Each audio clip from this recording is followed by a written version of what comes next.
Hey everybody, Who's Your Jedi here with another review for you. This time I'm talking episode 6 of season 1 of Avengers Assemble called Super Adaptoid.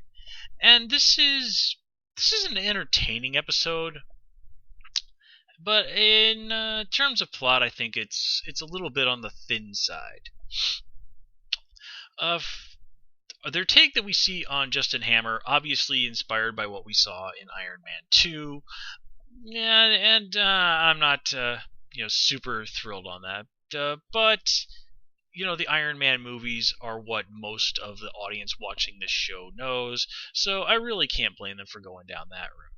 And I will give them credit. His insult to the Avengers, at the beginning of the episode, that was a good one. But apart from that, I don't really have a lot to say about Hammer. I mean, even this, I agree with the Skull that just listening to him beg to be admitted into the Cabal at the very end was actually pretty funny. Although you have to give the guy credit. He did certainly throw the Avengers for a loop, and he might have even won the day if he hadn't severely underestimated Captain America. But really, that's kind of what's at the crux of this episode. And it's basically a conflict between Cap and Tony. Now, at the beginning of the episode, we sort of see that in play with Tony saying, Cap, you need to be more like me. You need to, you know, use armor and, use a different shield and all this. You really need to update yourself. And Cap is like, no, I'm fine how I am. You don't really you don't really understand how I operate, and you're so obsessed with technology and stuff that you don't really understand fully the benefits of simply experience and intuition. And of course, that's one of the great conflicts in just about any discipline, which is basically intuition versus reason. Or you have people who really strive, for example, in like performance, who strive to have really strong technical skills versus people who really shine best when they're improvising. Neither one is necessarily better than the other. It all really just depends on the style of the individual in question. Now, and here, of course, Justin Hammer is shown to be really the point that Tony is trying to make to Captain America taken to the supervillain extreme. He's basically saying, like, what, my technology, my skill, my knowledge can destroy you and your old timey ways of doing things, your old time way of thinking. And of course, Captain America wins the day and proves both Hammer and Tony wrong. But we also see during this episode that Tony is not 100% wrong. Cap is, in some ways, still struggling with life in the modern age. Now, one of the things that you see some people have that they don't really understand about Captain America is they think that he's completely clueless about the world around him. Well, no. Cap is an intelligent, smart guy. He's been out of the ice for a while. He has adapted, notice the word, but he's still, as his classic tagline describes him, the man out of time. The world is still a different place. And even though he's learned to, get around and deal with life in it, there are still some things that he doesn't quite grasp fully. There are still times when he feels uncomfortable. There are still times when he feels alienated from this new world in which he's been thrust.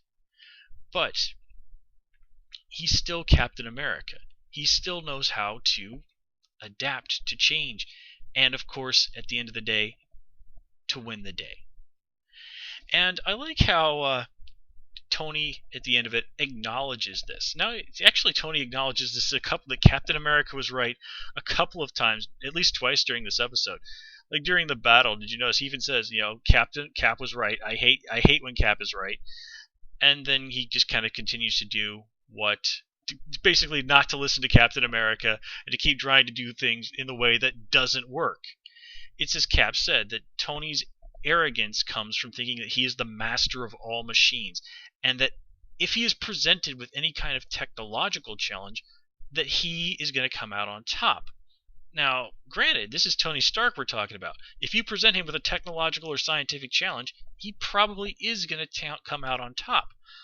But Justin Hammer, as Cap said, was able to use Tony's arrogance to get him to let his guard down, to think that something that was a threat, which Cap saw based purely on his intuition, his experience, but that Tony totally overlooked. So here again, we see that there is value in both of how, in the ways that both of these men operate, and that they can learn from each other. And that's really what is one of the things that's always really great about the Cap and Tony dynamic, is that these are two guys who in many ways are very different, but in core ways are also very similar. They are, in different aspects, some of the very best of what the good guys of the world have to offer. That doesn't mean that they'll never be in conflict, as this episode quite proves.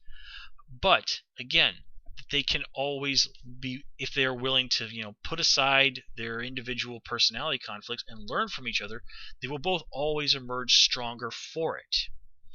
And that's a really meaningful way of taking a look at life. There's actually this saying in Buddhist philosophy that goes that all men are our teachers, that you can learn something from everyone you meet in life. And I think there is definitely some truth to that. It's certainly something to keep in mind as we go through life. And that does pretty much sum up everything I have to say about this episode, except for one little thing. And this, the new Avengers jet that we see in this episode. Am I the only one that saw that and thought, hey, that kind of looks a little bit like Jetfire from the 1980s Transformers cartoon, who, according to legend, is actually based on the Valkyries from Robotech's, aka Macross, from over in Japan, an old-timey anime series, but that's a little bit beyond the scope of what we're talking about here. Anyway, at the end of the day, fun episode. Now, a little thin on the plot, but pretty decent on the characterization. So again, this series is really chugging along, definitely proving to be quite fun. Just a little disappointed that we didn't get to see Black Widow again this episode, but you can't have everything. Anyway, folks, that's all I got for you this time around. As always, please comment, rate, and subscribe. And of course, you can follow me on Twitter at Who's Your Jedi. Until next time, take care and have a good one.